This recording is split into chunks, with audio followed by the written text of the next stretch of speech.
Hey everyone, I'm Jeremy Fromm with Mercury Security. Welcome back to the Mercury Minute. Today we're diving into wiring closets. I know, hold your excitement. When designing an access control system, there's often two different ways to approach this. The first is putting everything into a centralized location, and the second is installing your controllers out at the edge. For today, we're going to focus specifically on those centralized designs. This type of design is typically the most common, and it's what we see most often in the field. It revolves literally around a centralized location. That could be a data closet, IT room, MDF, LDF, basically the room that nobody wants to clean, but everybody wants to be secure. Inside this room, as it relates to access control, you typically see the following item. The first is an enclosure with a power supply. Shout out goes to all my friends over at Life Safety Power. How you guys doing? The next is an intelligent controller that goes inside that enclosure, something like an MP1502. And then finally, you have many SIO modules like an MR52-S3. They're all living together in harmony like roommates in a smart tech commune.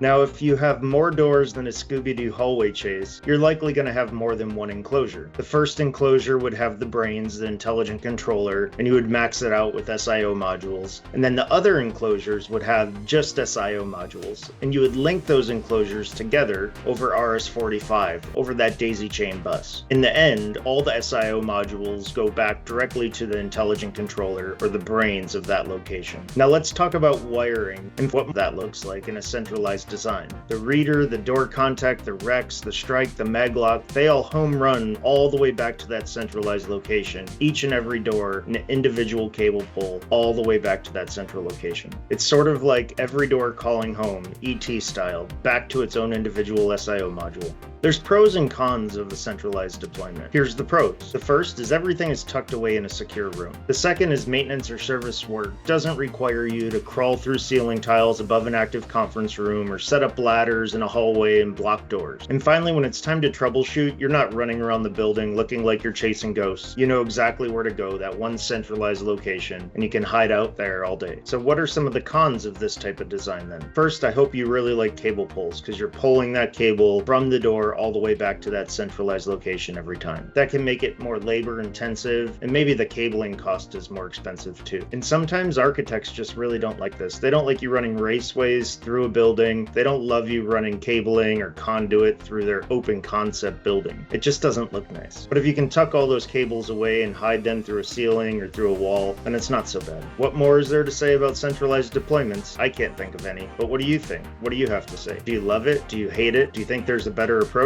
Let me know. I appreciate you sharing your experiences in the comments below. Tune in next Monday morning, 11 a.m. Eastern Time, where we'll dive into the edge-based deployments. That's the Mercury Minute. Stay open and stay secure, my friends. See y'all next time.